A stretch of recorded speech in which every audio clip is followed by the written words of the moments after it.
Morning, folks, and happy Wednesday morning.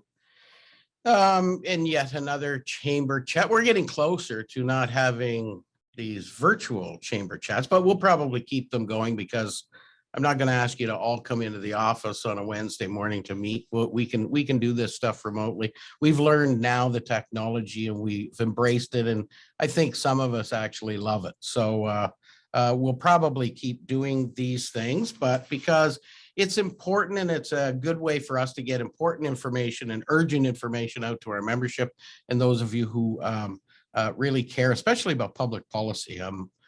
Who would have thought, though, after 2 years, we'd be sitting here and eagerly anticipating the announcement from Dr. Moore at 11 o'clock or whenever it is today, or 1 o'clock today, where he's going to say, on March the 21st, you don't need to wear masks anymore. You can take your masks off and throw them away and do whatever you want, except if you're immune compromised, you should probably stick with it. And for people who maybe feel a little uncomfortable. So here we are virtually, and I don't know what's magic about March 21st. The declaration of COVID is over, in essence, but we'll see how that declaration holds up.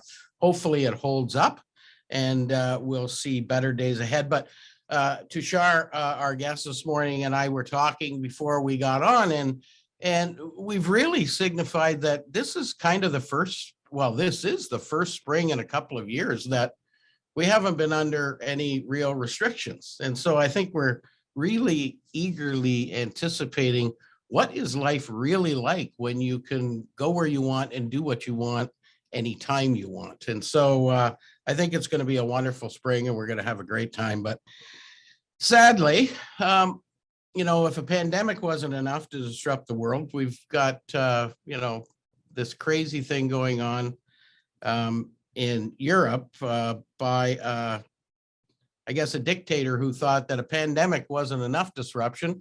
And let's start a war and let's cause economies to be trampled on by something other than a pandemic.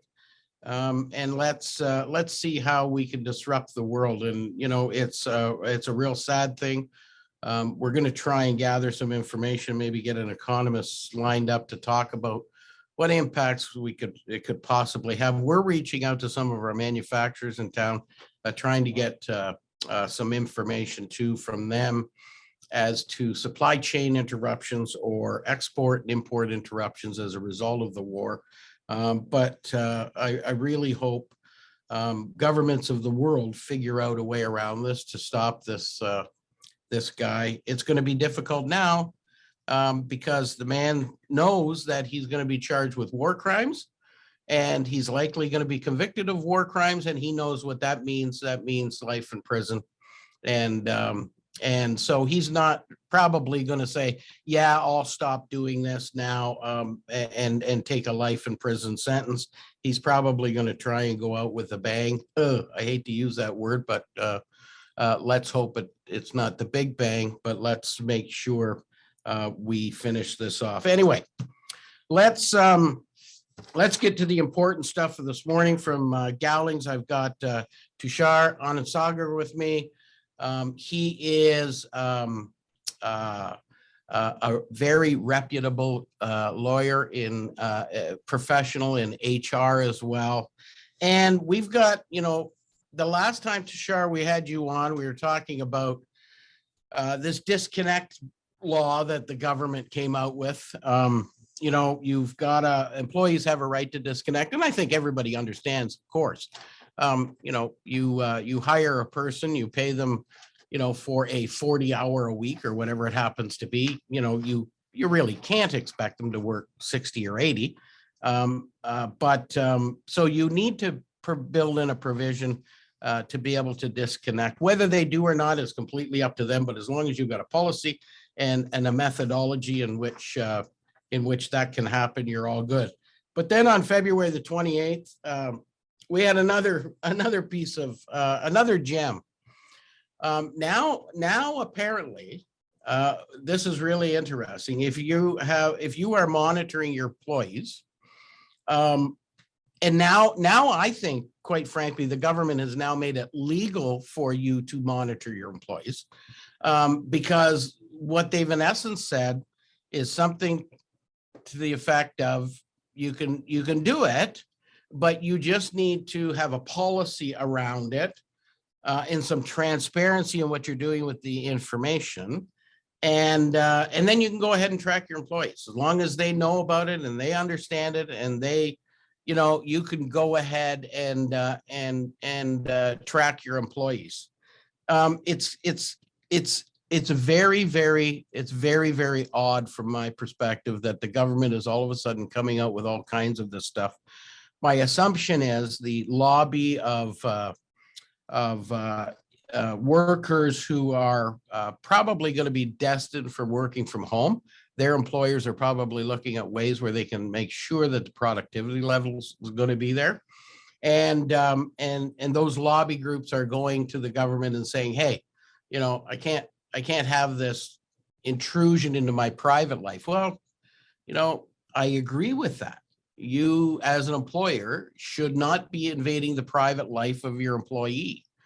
But as an employee, they have a responsibility to the employer, and the employer needs to understand that that responsibility to them is being upheld. So we've got a crossroads here, and I think the government is trying to come up with legislation. But Tushar, have I explained it properly? And what I guess in the early stages of the draft, there was some concern from, especially your side of the bench, where you're trying to represent businesses. There was some concern about that. Let's start from the beginning of this on how it kind of evolved, and if you understand where it came from.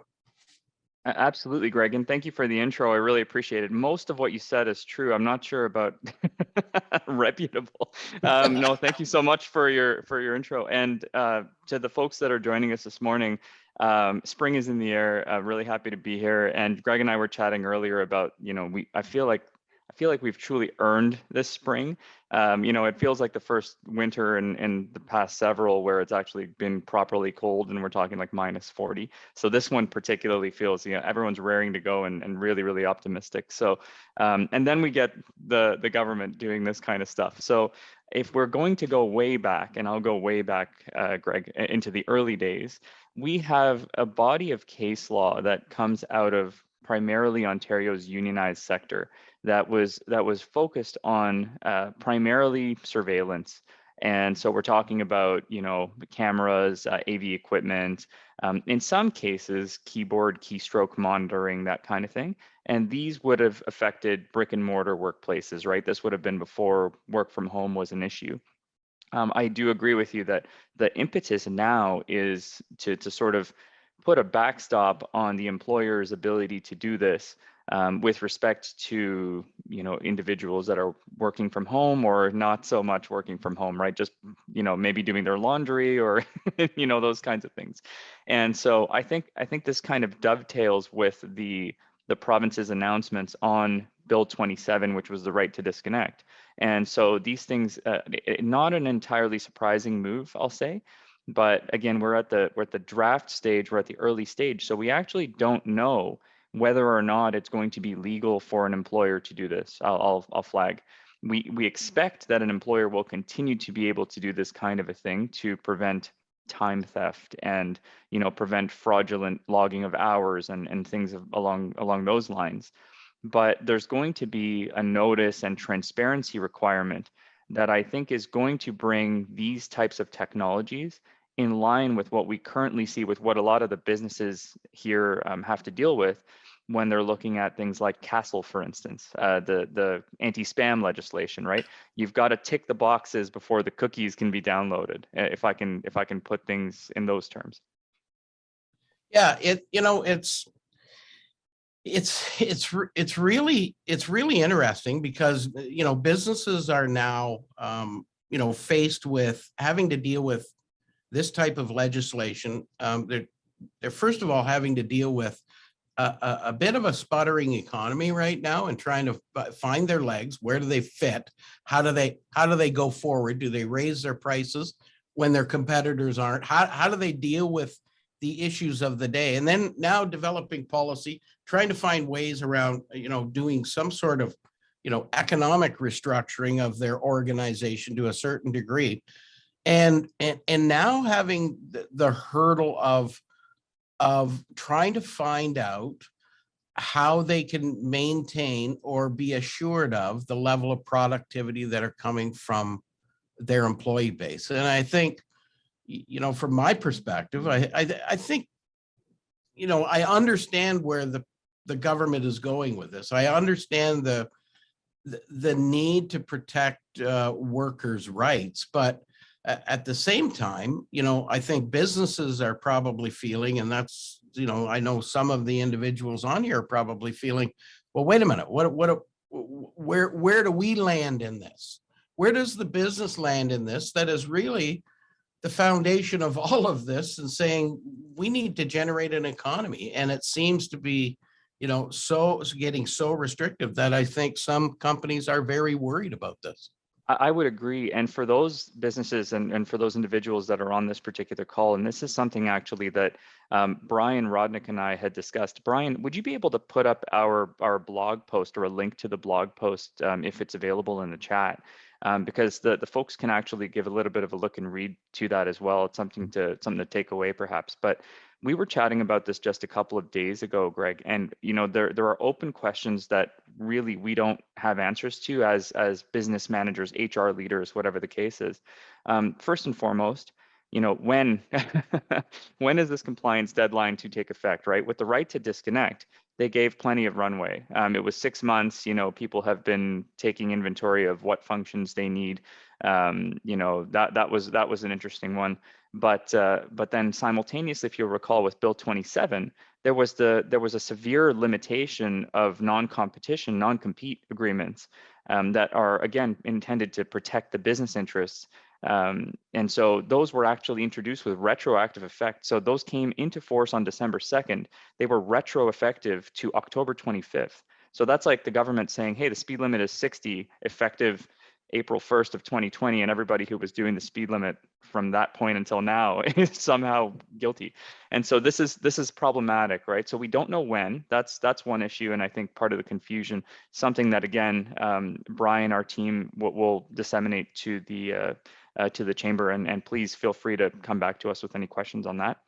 The other thing is 25 or more employees is an odd threshold, right? 25 or more employees is strange. I think that it lines up with Bill 27, but I don't understand the wisdom there. It is just arbitrary, right? That's another piece. So if you're 25 list employee on January 1 of a given year is a seasonal employer, right, with a severely busy summer season, and you have 250 employees in the summertime, what is this? Where does the protection actually lie, right? So I'm thinking specifically. I love this example. There's a bus company that I work with, and they have 15 employees on January 1, and again 250 staff on June 1. And so do they get captured by this? I think based on the initial discussions by the province, no, they wouldn't. But again, we don't know for sure because we're still in draft form.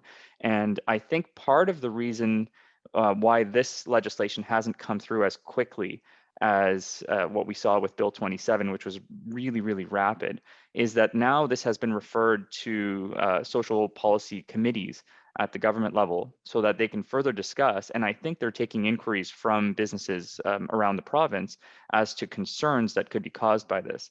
I think the unionized workplaces particularly are going to be some of the most vocal in saying, hey, that we've got negotiated rules and regulations and stuff that we fought for over successive rounds of collective bargaining over the last several decades that allow us to do this. And what?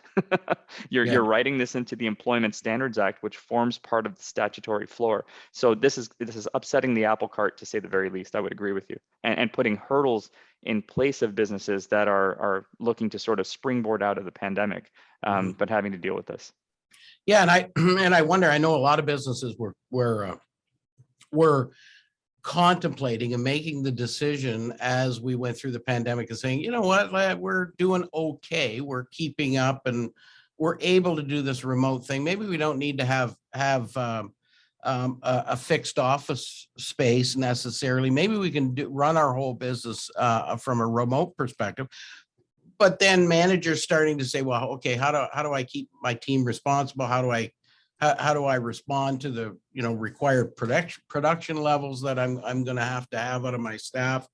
And then the big one, when you've got largely most of your staff or a lot of your staff working remotely from their homes, you need to have a fairly robust antivirus system on there to make sure that you don't get the company infected with all kinds of crazy things that are out there as well. So I'm wondering, and I don't know whether the jury's out on this and whether we've got any large feedback, but I'm wondering if some of those companies that were thinking they could maybe do that are saying, no, I'm going to fold the tent on that. Everybody's coming back to the office. The heck with that.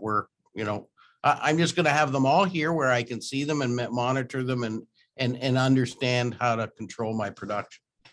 Well, Greg, that's exactly what's happening, and this is one part of that analysis, right? The sort of risks posed by employees plugging in using unsecured, let's call it the Tim Hortons public Wi-Fi access point, or joining from Costa Rica or wherever the case is, right? So there's a productivity concern for sure. And actually, again, if you take a look at the blog post that Brian and I were working on, we talked about security risks as well, because with the remote economy and the remote workplace, those risks are exponentially increased. We've seen a significant increase in terms of ransomware, particularly. So where somebody clicks a link and all of a sudden the entire company's systems are locked up, and there's just a cryptic message that says, please wire us 600,000 Bitcoin in order to get your files, right? What small business can afford that, right? And that obviously it's a negotiation, and there are companies that provide breach insurance and things of that sort. But again, when you're dealing with so much operational disruption coming out of the pandemic, many businesses are hanging on by a thread. Do you have the extra budget to throw money at breach insurance and these types of things? And those concerns come up. So I would agree. We're seeing a push back towards in person as the province is lowering and eliminating some of these public health protocols. This is part of that, I think, and it'll facilitate that in some ways. But I wanted to talk a little bit just about the notice provisions that we believe will be included in the final versions of this. I think a lot of employers that are operating in a remote context, in order to keep things safe, they've basically established a VPN type system in order for employees to securely access their hard physical servers at their workplaces. What employer can honestly say that the traffic that goes through the VPN is not being tracked or monitored in some fashion? I think every employer across the province with 25 plus employees is going to have to go through, audit their systems, figure out what they're doing, figure out what's captured, and put in place a policy that declares all of that, right? So that exercise might be more time consuming, particularly with remote employees. So for that reason, we might see people being pushed to go back, and the declarations will be less onerous in that sense. But yeah, certainly hear the concern, and it's coming up on my side as well. Yeah, so Tushar, does this now mean, do you think we're gonna get individuals or companies saying, oh, great, well, this signals I haven't been monitoring my staff, but this now signals the opportunity where I can. So if I can, I'm gonna. Do you think that it's gonna start that down in the future? I would love to see the Google search metrics for employee monitoring right after the legislation was announced, late February, I guess. But no, I've already received those inquiries, Greg. We're looking at employers that have come in and said, hey, we have productivity concerns. We've got issues with respect to employees who are shoveling the driveway and who are perpetually late for Zoom meetings, who are off camera for this period of time. And that discussion has been happening for the last several months, I would say, and maybe in some sense throughout the pandemic, because you're not physically at the office. You're not sitting in a cubicle. You're not sitting in your office, and people can't really see what you're doing. So that discussion has certainly come up for businesses that don't rely on target-based, employee productivity, for instance, right? So not, hey, finish your work by X date, don't care when you do it, don't care how you do it. This is more, I need you to be here from this period until this period. And if the employee's working from home, it's extremely difficult to track that. I've had that discussion actually just yesterday with a power utility about employee monitoring software and how that would potentially be affected by this. Yeah, a lot of us use Teams, and I didn't even realize this the other day, using Teams for the last 2 years, having meetings all over the place.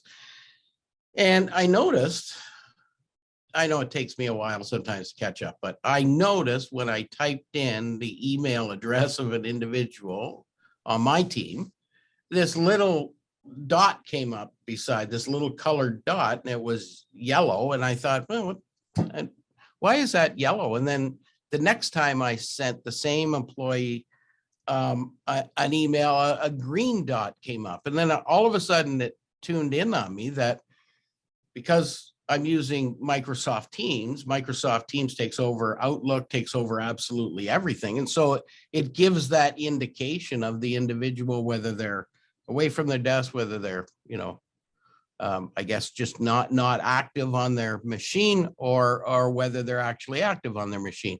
Are these the types of things, even though it's kind of innocent, most, or maybe a lot of employers at the time didn't really understand what those little green and yellow and red dots meant?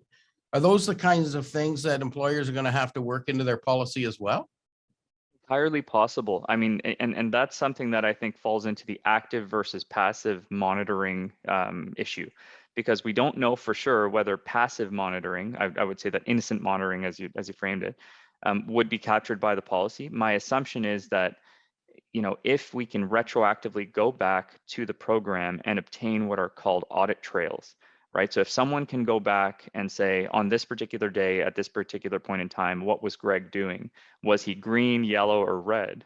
That I think would be captured. I think that's the assumption at this stage. Again, we don't know 100% for sure because we're still in draft form, but I do think that the ability to do that, it doesn't go away over time. That's being stored somewhere, and those audit trails can be pulled. This is helpful from an employer standpoint in the context of a termination if we've got job, productivity concerns or time theft issues or something along those lines. And we as lawyers can use that information. So we may have to consider declaring it. But I guess that at this stage, we don't know whether active passive is going to be a distinction in the legislation, and whether or not a simple declaration that all of your activities are being tracked, Big Brother is here, is going to be sufficient from the standpoint of what they're going to be drafting into the Employment Standards Act, right? So how specific do we need to be? There may be, it could go one of two ways. We might see something that permits for general flexibility, like we see with Bill 27. There may be, conversely, something that resembles more of what we see with Castle, which is specific, boil the ocean, tell me how it's happening, right? There are pros and cons on both sides. I think on the Castle side, and again, this goes back to the blog post that I'm shamelessly plugging, but the Castle side of things, hey, you might find out that there are mechanisms for tracking that will allow you to plug vulnerabilities in your systems, right? That's a good thing. I think that maybe is part of the intention here. But an employer can do that electively at any point in time without being force-fed a policy requirement that forces them to put employees on notice about what's being tracked. An employer can do that behind the scenes. I urge employers to do that all the time. It's like a fire drill. Why don't we do privacy drills? But at the same time, it doesn't create an employee relations issue the way that this does. Yeah. It's, it's really unbelievable, and it's going to have a tremendous amount of input from small businesses. And I know, companies over 25, I think there's a question in there, will this regulation affect all companies over 25 employees, or just those companies with employees working at home who have 25 25 or more. No, I think it's everybody that has 25 or more. It depends on, you may have video equipment at your workplace that, you need to develop a policy, and your employees need to understand what you're utilizing the video for. Especially if they're being captured on that. And I think that's the one thing that I wanted to kind of address. Stats Canada, Canadian government, in essence, established a framework around small, medium, and large size companies. So if you're under 199 or fewer employees, then statistically speaking, in Canada, you're deemed to be a small business. If you're over, I think, 300, maybe it is, or up to 300 is a medium. And then over 300 is a large company. The fact that about 98.6% of all incorporated employer-based businesses in Canada are under 100 employees, that's 98.6% of them all. This little piece of legislation is capturing a tremendous amount of employers in this province. Like, 70% of the small businesses in the province of Ontario are going to probably, maybe not quite that much, but somewhere around there are going to be captured in this. And it's going to cause an awful lot of disruption with those small businesses, because really a business with 25 employees is not a really big business. It's not, I don't think the owner of that business is driving a Maserati on the weekend. I just can't see that happening. And they're generally, to a great degree, especially right now, they're struggling businesses at 25 employees, and it's gonna really, obviously they're gonna have to hire someone like Tushar, which is really good for Tushar. That's awesome, to develop some policy. But the follow up on that, Tushar, because you can't be there monitoring all of the activities and disseminating it, they're going to have to also work into it some ability to be able to manage the policy as well. And Absolutely. I think that's the big hurdle for these small companies, is it's not necessarily the regulation, because I don't think we have cameras in here and we have teams, so it's easy for me to develop a policy and say to my employees, hey, this is what happens. Here's what we do with the information, and that's fine. But I think some of these other smaller companies who are really trying to find their way through productivity are going to have a difficult time.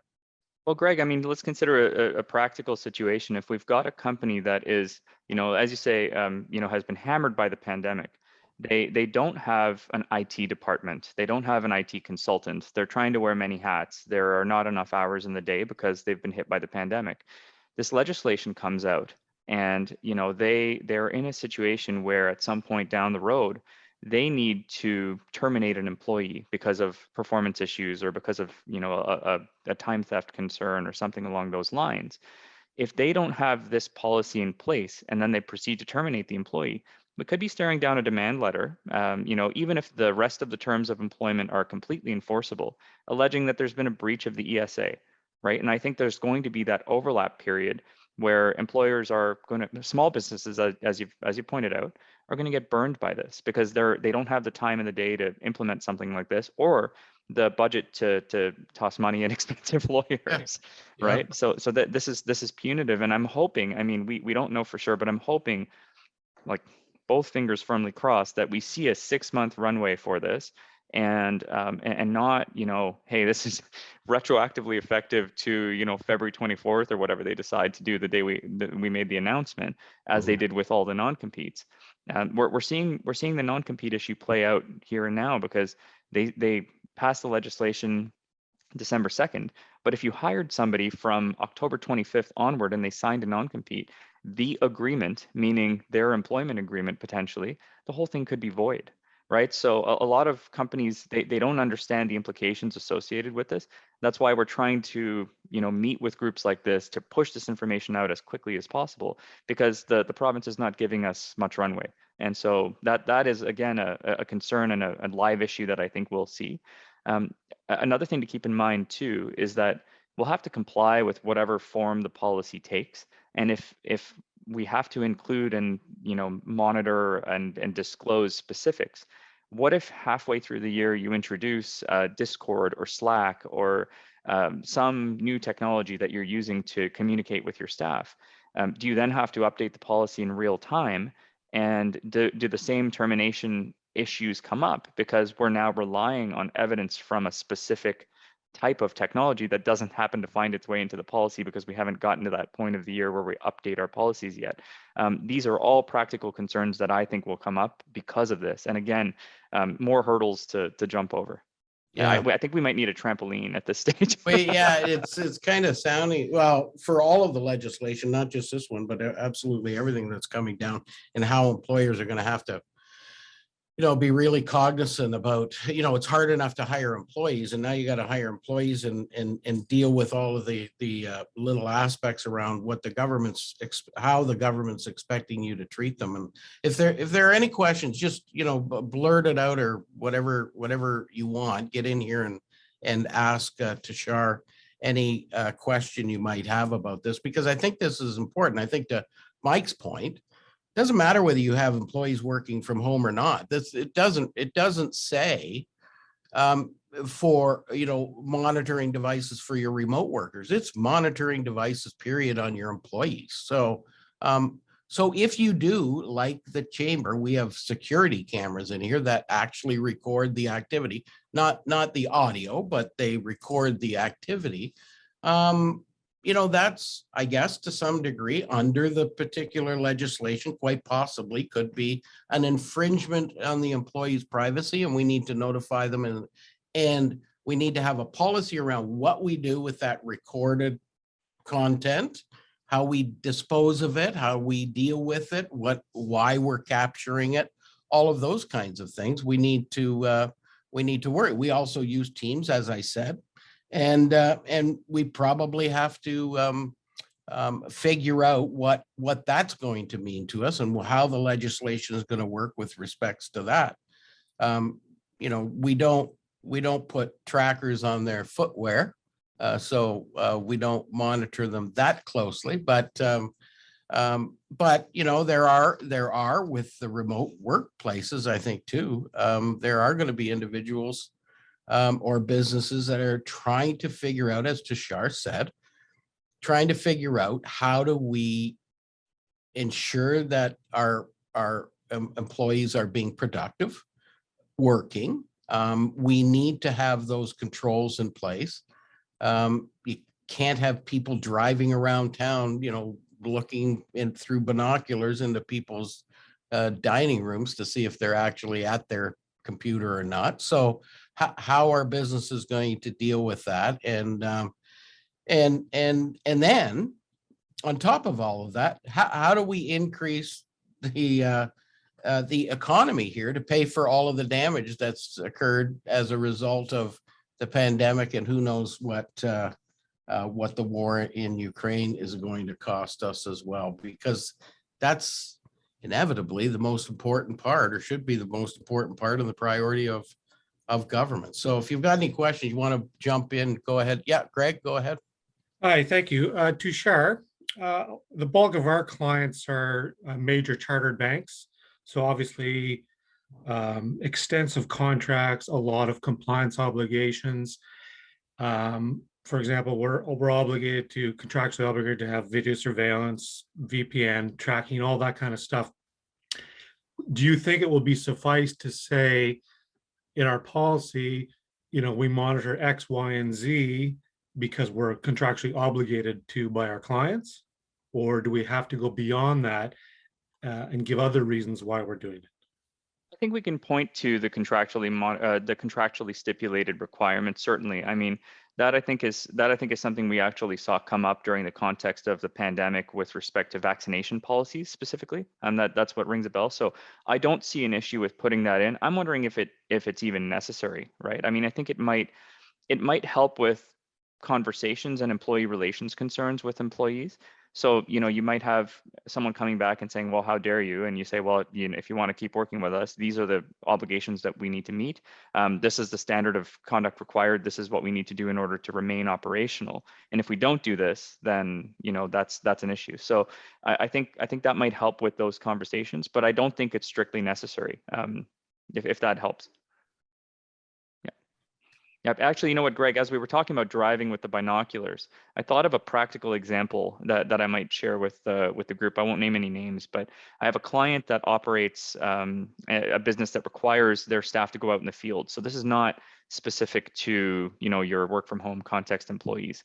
So these drivers, they have company vehicles, they're marked and they have the logos of the company and all that stuff on them. And the one driver was doing 136 kilometers an hour in a 60 zone.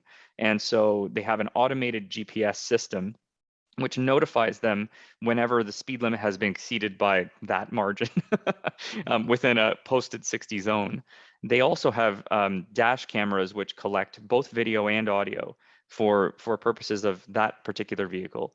And so they look at the dash camera footage retroactively because this is passive tracking. And they look at the footage and they realize that the employee is street racing with another company's driver and another company vehicle. And he won the race, which is, remarkable because he was doing 136 in a loaded, transit van, and then blew through a stop sign because he couldn't stop in time. Right. And so that employee, of course, we're terminating for cause, right? But the concern is, and now that company has actually implemented a draft policy because of the same fear that came up with the non-compete issue. In case we're doing, if in case the province does this retroactively to February 24th or whatever, and there was no policy in place, we didn't notify the employee, can we rely on this evidence if the employee goes forward to court? Right. So that's a practical situation that gets captured by this, even though we don't even have legislation in place. So I wanted to share that as well. That was a conversation I just had with the client, and they said, you know what, we have to put something in place. This is the need. This is I guess it's an issue that's come up before in the recent past. So they're trying to get ahead of that. And just for any of my staff that are listening in, I have not driven around with binoculars. I've not done that. But and to, I guess, to a great degree, it's never, it hasn't, we've had the discussion internally because we've had the discussion in context of trying to give the best advice we possibly can to small businesses on who are considering continuing remote working and who are worried about the productivity thing. So because we were mostly working remotely for much of the pandemic. And then the last, I guess, year or so, or maybe a little bit less than a year, we've been shifting, coming in for a couple of days and staying out for a few days. But we never had the problem because, you kind of know, right? If the work's not, if Caitlin's not working, then she's not on here running the virtual event. So, we kind of know what's going on, and that's maybe the advantage our operation has. But we had a very interesting discussion internally with staff about it, because how are we going to define best practices in considering, businesses are very concerned about driving away good employees because they can't afford to do that. And yet at the same time, they need to create continuity and productivity and growth strategies. As Mike said, well, it's kind of looking like a province where you don't want to grow a business. You're exactly right, Mike, when you make comments like that, because it seems like, we're going down this never-ending path of regulatory circumstances that are precluding business from doing the thing that they need to do right now, especially as grow our economy. back in Mike's day and my day, you walked in and applied for a job, and the person said, here's the pay and there's what you're going to do, go do it. And that's what you did. Now you've got to have these employment agreements, and you got to start identifying all of the things that you want to make sure you convey to your staff. And one of those things is, and I would probably recommend even businesses that are under 25 employees, because you can never trust the government. If you do have some of these elements in your workplace, you should probably be addressing them in your employment agreements, or at least in some sort of policy. We're going to develop a policy because we have cameras in the place and we don't have 25 employees. So we're going to have to think about that. And I think only because, as Mike would probably say, you can't trust what the government's going to do next week. That's for certain. Well, Greg, and I mean, not to be a negative Nelly, and Mike will certainly come back to you, but other Greg, when he asked this question, I think it raised an interesting issue on my side too, because we've got employee-facing proposed legislation in Ontario, and we don't know what the legislation says. To the extent that other Greg might have staff who are located outside of Ontario, so if we've got staff, for instance, in BC, they have their own privacy legislation, part of which deals with employee issues, not as specifically, but general privacy legislation. It's called the PIPA. Quebec has its own privacy legislation. So when you're establishing a policy for Ontario, the concern might be that you then have to engage counsel to review implications for other provinces, unless you want to carve out a policy just for Ontario. But I don't know how you do that, because the other employees will presumably be aware of it if they're on a team or something like that, and they're getting disclosure over here and they're not getting disclosure over there. So you might have ripple effect issues that larger employers or employers with multi-provincial operations might have to deal with, depending on the jurisdiction and whether that province has privacy legislation. So, dominoes are falling in my head. Yeah, exactly. By the way, Tushar, that's Greg's story. So just so you know, and then you can. Hi, Greg. Other Greg. Mike, yeah. Before I ask the question, Greg, just regarding the security cameras, I already think companies are required to have a policy around security cameras of monitoring their employees. I know we had to do that.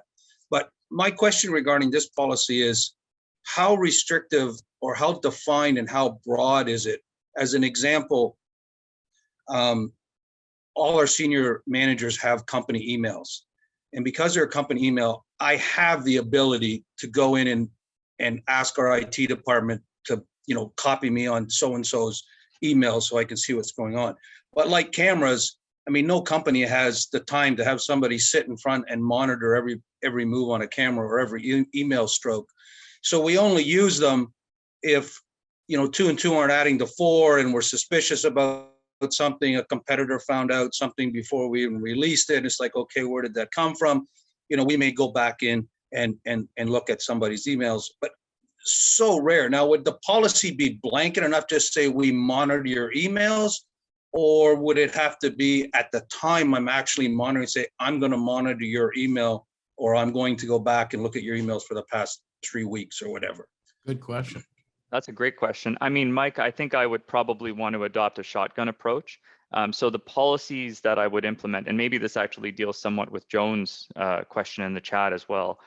So the policies, plural, that I would want to implement are, number one, something that unequivocally for a technology use policy states that there is no right to privacy, quote unquote. There's no expectation of privacy on any corporate communications by individuals who are using your tech, using your email, using your chats, using your Zoom, any of that stuff. So that's sort of part A. And then part B is, and I guess the TBD part is whether or not this active versus passive distinction will exist when Bill 88 takes final form. And we do see the final version of this, kind of feeding into the Employment Standards Act on the assumption that passive tech, so what you've described as passive, right? You're looking back rather than actively looking. Will it be captured? I think it will be. I don't have the crystal ball that would help me be much better at my job, but I think it will be, because reasonably it can be used as evidence against an employee. And so that's the concern I think that also came up with respect to this driver situation. If there's a termination issue that comes up, if you've got concerns about 2 + 2 = 5 or someone who's not performing, and you want to look, does not having a policy that specifically calls this out hamstring your ability to look? That's still the question that we have at this stage. And so that's why my client in that situation, they said, we're going to put something general in saying, we have the ability to rely on this and we'll push it out to all the employees. And we can pull it back, right? I always recommend for a policy that you roll out, subject to excuse me, subject to change, subject to revocation, as amended by the company from time to time, that needs to be baked into every single policy so that you have pivotability when you need to react and move left or right. But if you've got a live here and now situation you're dealing with, you might want to consider putting out some sort of a pro forma policy to preserve your ability to rely on that evidence. Hmm. Yep. That's, And Joan, I think the same issue comes up on your side with security cameras for similar reasons. yeah. Yeah. Wow. So if someone's reaching into the cash register, for instance, right? Yeah. You're not there with the binoculars looking at them, but if 2 + 2 = 5, or 2 + 2 = -5 in that Yeah. in that example, we might have a similar situation come up. Yeah. Go ahead, Joe. Well, I really, my camera's going on and off there, Greg. There I am.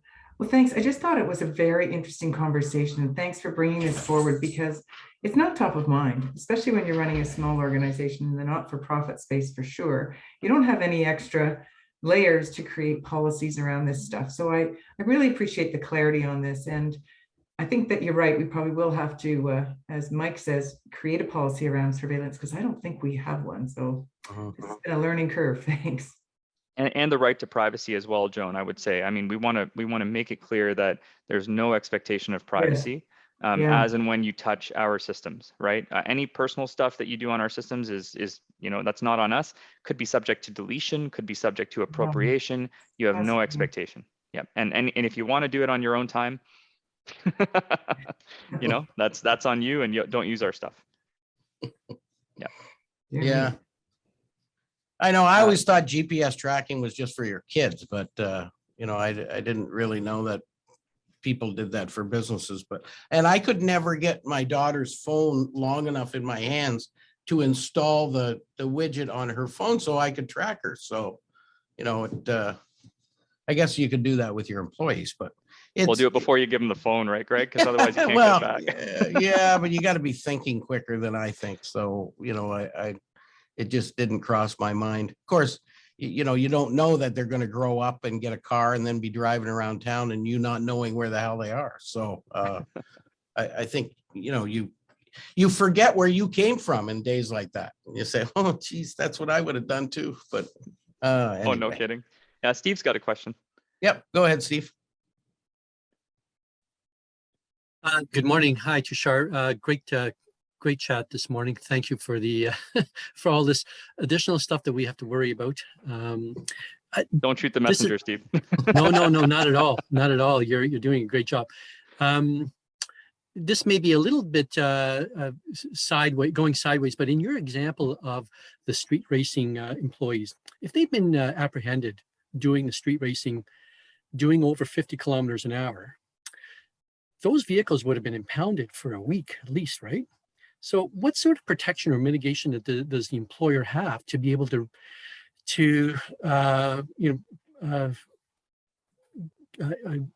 deal with the cost of the impound and the fact that their vehicle is actually out of commission for at least a week? Is there anything that they can build into their practices to go after personally the employees? Yes, the answer is yes. Well, first and foremost, we would want to have documentation to support that you have the ability to deduct the costs associated with it, right? So we see this come up not only with impounding, that's kind of an extreme situation, but with parking tickets, with speeding tickets, with any of a number of other motor vehicle type violations. And so what we need is authorization from the employee, a signed consent form, so to speak, to deduct this from future pay, assuming there is future pay, or if there is a termination, funds that are owed to the employee at that point. Anything above that, though, let's go even more extreme. Let's say there is no vehicle. It's rolled over into a ditch on the side of the road. Everybody's fine, but there's a $50,000 debt to pay. We'd be looking at insurance issues, I think, number one, and then to the extent that the insurance company wants to recover, they might try to go after the employee. But yeah, the costs associated with that would probably outweigh the recovery for the insurance company, and you can't get blood from a stone. So that might be another issue, but I think that would primarily fall into the insurance context. So the business may be covered off there, but for the lower sort of infractions, parking tickets, speeding tickets, stuff like that, you can certainly build protocols to allow you to deduct without having to terminate the employee or having to pursue them in small claims court or something silly like that. In the very beginning, I'm looking at your blog there, and Hina from your office says that while initial response to the draft legislation suggested that the proposed laws were decidedly pro-employee, now the legislation intention appears to be more balanced. Mm-hmm. I would probably say, in most employers who don't have any of this policy and have to conform to this law in whenever, they would say, well, it's decidedly, balanced towards the employee from their perspective at this point. How much further the other way was it? Oh, you know what? Before it was referred to the Standing Committee on Social Policy, Greg, it was looking a lot like what the non-compete style legislation would have looked like. I mean, we would have had no input as business leaders. And so the balance point, I think, is really to flag that this was on rails and it was going to go in the same direction as the non-compete stuff under Bill 27. But because of the initial, let's say backlash following this announcement, they decided to revert course. And after, I believe it was the first reading, I could be wrong on the numbers. It might be the first reading and then policy, but that resulted in it being taken off the fast track and put in front of a committee where they're taking inquiries from the business community. They're taking submissions and whatnot. So that's an ongoing process. I think that's where that Hina's comment is directed to that. We now have a little bit more input into it, but it still looks like I would agree with your assessment. And that's a positive step, but positive step in an avalanche that's going down this way is pretty clear. Yeah, I was when I originally read the blog, I kind of looked at that and laughed and said, "Are you kidding me? Like, holy smokes! If this is a more balanced approach than it originally left the barn in, boy, oh boy, it was really bad, or it could have been really bad." Greg, I got whiplash.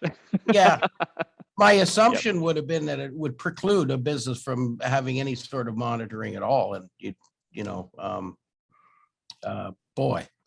would be, or you'd have to get employees to sign off on it and all of this kind of stuff. It would be crazy. So this is kind of an interesting subject, and all subjects are kind of interesting. As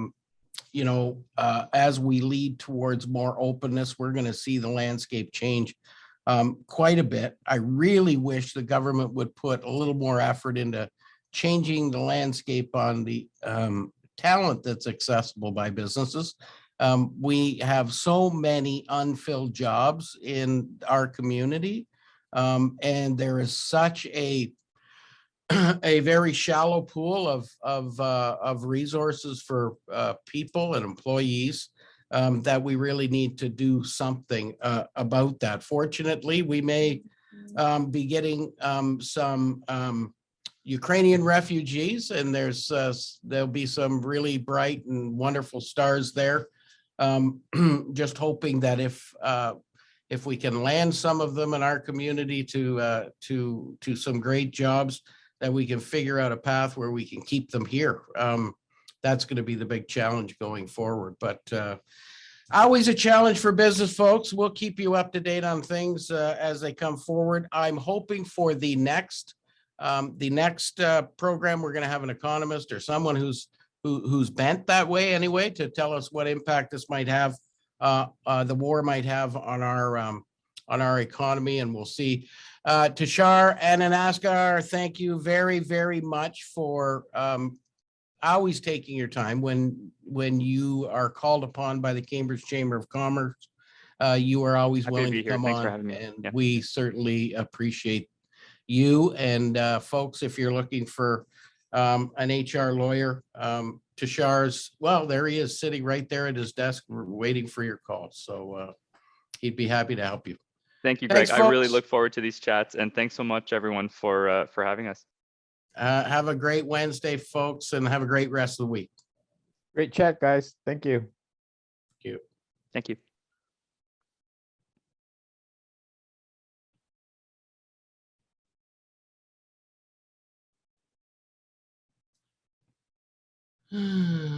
Well, thanks, Tushar. That was great. Lot of negative Nelly there. I apologize, but yeah, it's just, it's I think Hina's statement was overly charitable.